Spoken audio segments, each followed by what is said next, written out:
Nessa segunda parte do especial sobre o trânsito em Aracaju, o Jornal da Cidade ouviu Joelson Hora, professor da Universidade Federal de Sergipe e especialista sobre o assunto. Ele avalia que o trânsito de Aracaju ainda está razoável, mas precisa de estudos e medidas a longo prazo para não se tornar um verdadeiro caos. Como você avalia o trânsito em Aracaju? A situação do trânsito em Aracaju tem se agravado muito nos últimos anos.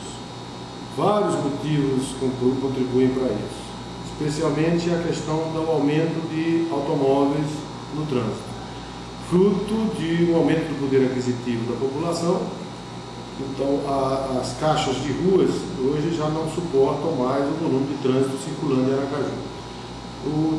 Falar em trânsito, toda solução, toda alternativa de trânsito passa por uma questão de planejamento. Então existe a situação hoje do centro da cidade, das zonas onde já estão ocupadas, que qualquer intervenção requer muito recursos, inclusive com desapropriação, com alargamento de ruas, investimentos muito altos. Então essa situação é a pior possível.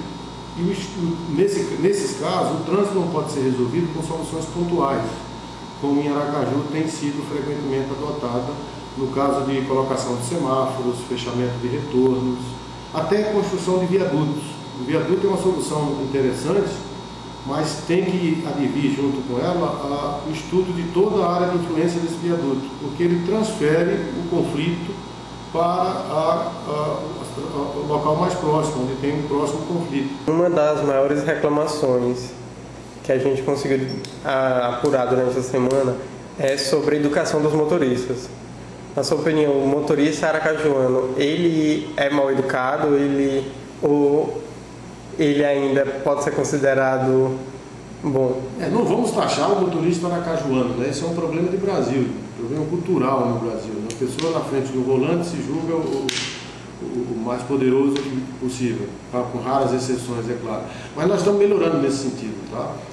A gente está vendo campanhas e mais campanhas aí educativas no sentido de dizer que gentileza no trânsito gera gentileza também, que a gente tem que trabalhar muito isso.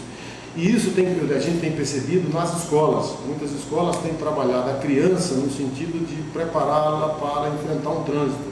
Hoje a gente vê nossos filhos e netos, inclusive, dando broncas no pai quando avança o sinal amarelo, quando trafega com determinada velocidade. Isso tem acontecido, inclusive, na minha família, né? Eu tenho 2 netos e tenho visto, eles são os maiores policiais de trânsito, porque ele fica, o sinal está vermelho, o senhor tem que parar, entendeu? Então é um trabalho de longa duração também, o efeito vai ser dado muito mais na frente, mas é interessante esse preparo na criança, para que a criança tenha consciência de que tem que andar no trânsito e todo mundo tem que se deslocar. A gente não pode ser o todo-poderoso e tomar a frente, e fechar veículos e sair com alta velocidade. Talvez seja a maior causa de acidentes no trânsito de Aracaju, nos pontos de conflito, seja essa tal dessa roubadinha, esse avanço no amarelo e até no vermelho. Nós já temos um tempo entre o amarelo e a abertura do outro sinal verde. E praticamente quem faz essa roubadinha sabe disso. Você tem mais ou menos 3 segundos entre o amarelo e o verde do outro, então dá para passar. E isso tem sido causa de acidentes e acidentes graves, porque a pessoa que tenta dar essa roubadinha passa em alta velocidade. Se outro carro inicia um movimento de travessia, o acidente é grave, de proporções graves. Nesse ponto existe a saída que são os sinalizadores, os radares. Nesse sentido eles vêm num ponto maravilhoso, porque as pessoas têm receio de passar então. Tá? Então, se todo cruzamento se implantasse um radar com fotografia para pegar exatamente aqueles que dão essa roubadinha, a gente limitava bastante. Claro que a solução definitiva é educação, é a questão da educação do trânsito, é a cultura do nosso povo, tá certo? É o preparo do cidadão desde a base, desde a criança. Mas esse sinal, o radar, ele vem ajudar bastante nesse sentido. Então, o radar, além de uma forma de controle, também serviria como uma forma de educar o motorista? Educar de uma forma que não deveria acontecer, né? Educar na forma de punição, mas é a forma que se vê, porque aí o cara, quando mexe no bolso, a pessoa começa a sentir os primeiros efeitos no bolso, né? Infelizmente, a gente tem que tomar atitude desse ponto para que se tenha um trânsito de melhor qualidade. Nós temos um transporte com poucos ônibus que que lotam nos horários de pico. Você acha que esse sistema ainda funciona em Aracaju ou ele já precisa ser revisto? Ele precisa ser revisto, até porque tem até uma licitação aí, né, para dar uma concessão para que a gente tenha condição, inclusive, de cobrar do concessionado uma qualidade de serviço melhor. A questão é, o transporte público funciona com uma variação diária muito grande. Então, no horário de pico, você tem uma demanda muito forte e você precisa ter mais veículos atendendo isso, né? Quando não é possível reduzir os tempos de viagem. Reduzir tempo de viagem seria, resolveria o problema, mas na maioria das vezes, quando isso não é possível, a gente tem que aumentar a quantidade de veículos ofertados naqueles pontos. Já no período de entre pico, isso não se faz necessário, porque cai a demanda e os ônibus atendem perfeitamente bem. Então, tudo isso carece de estudos. As coisas têm que ser feitas em trânsito, como eu disse, planejadas, estudadas. A gente tem que ir para o campo, medir fluxo, avaliar a demanda, fazer pesquisa de origem e destino dentro da cidade, para saber a origem das pessoas e a preferência de deslocamento, para que a gente possa dimensionar esse serviço de forma mais adequada.